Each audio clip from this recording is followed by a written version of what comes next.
What will a second Trump presidency mean for the world? On the 20th of January 2025, Donald Trump was sworn in for a second term, becoming the 47th President of the United States. However, while most Americans will be looking to see what he does at home, the rest of the world is keenly watching to see what his approach to US foreign policy will be. So, just what have we learned from his first day back in office? Hello and welcome. If you're new to the channel, my name is James Ker-Lindsay, and here I take an informed look at international relations, conflict, security and statehood. Even before he was elected, there was considerable concern about the likely implications of a second Trump administration.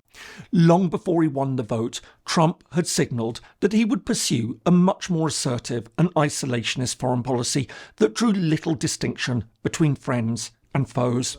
For example, as well as again raising the idea of withdrawing from NATO, a theme of his first presidency, he even went as far as to suggest that he'd be happy to let Russia invade members that hadn't met their commitment to spend on defence.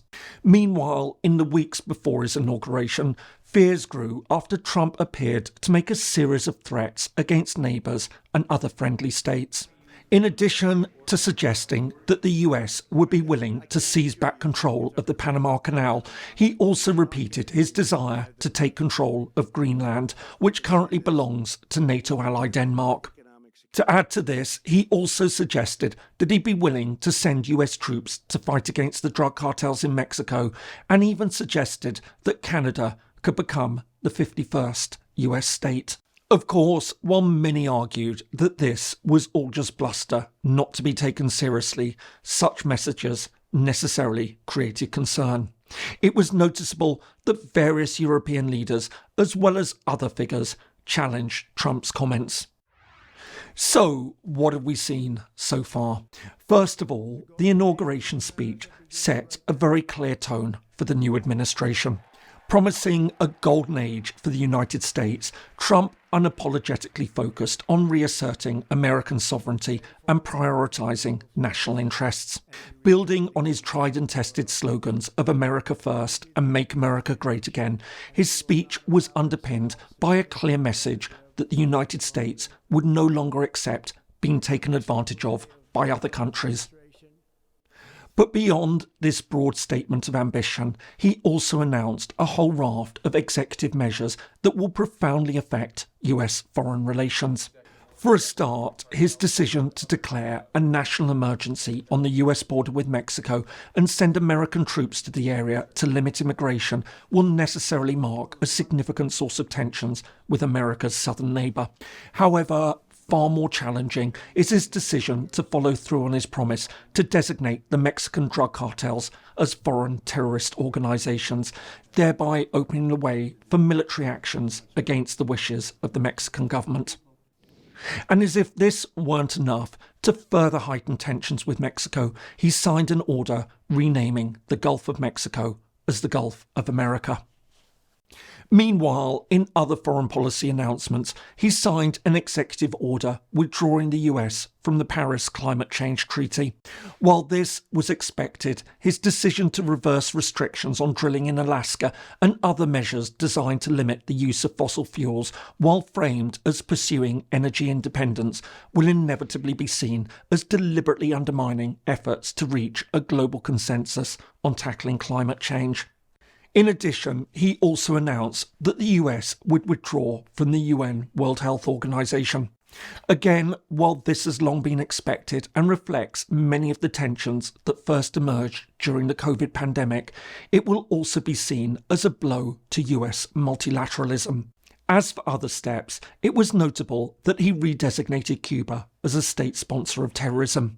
Signalling a reversal of any thawing of tensions with Havana, the move was immediately condemned by the Cuban president, who accused the United States of strengthening its cruel economic war against his country.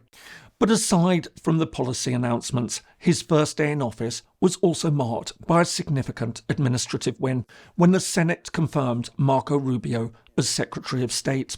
Widely regarded as one of Trump's better picks and the first to be confirmed by the Senate, he will now be the face of US foreign policy. However, there's little doubt that he'll have a tricky balancing act ahead. Alongside him, a range of other figures will be pressing very different and competing agendas, including other cabinet appointees.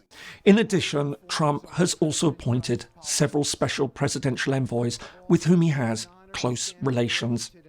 All this will make life very difficult for the new Secretary of State. However, the day was also notable for some things that didn't happen.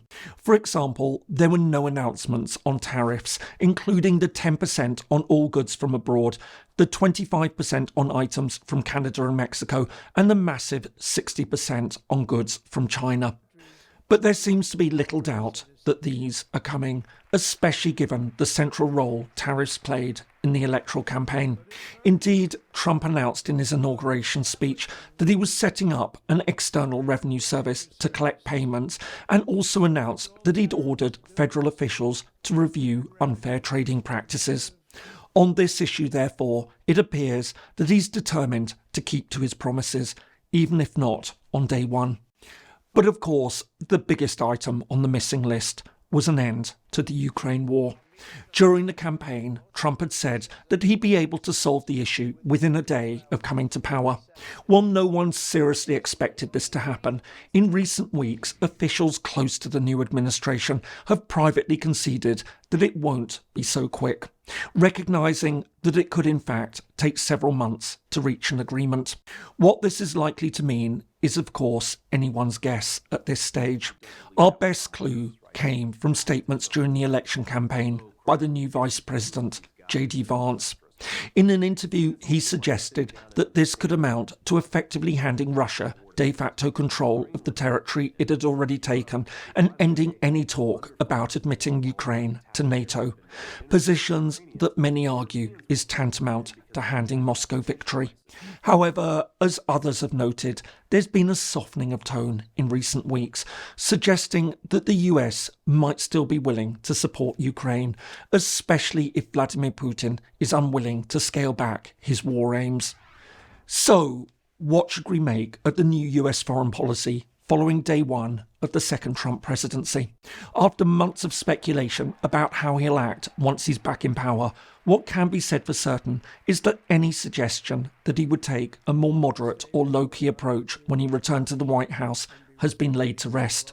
His announcements intend to put the US first in ways that will inevitably worry many US neighbours, partners and friends, and have profound implications for global politics. Moreover, unlike his first term in office, which was marked by relative chaos and disorganisation, one gets the sense that there's a clear plan of action now and a much deeper sense of intent. However, while all this has signalled the direction of travel, there are many, many more issues that will need to be tackled in the days, weeks, months, and even years ahead.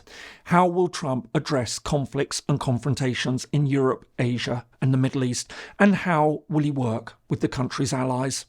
And can his team hold together in the face of many competing demands?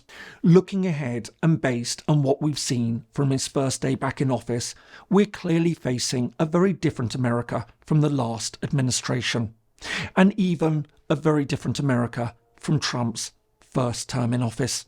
Of course, many still wonder what Trump intends to do on issues such as the Panama Canal, Greenland and Mexico. For more on these issues, see the videos below.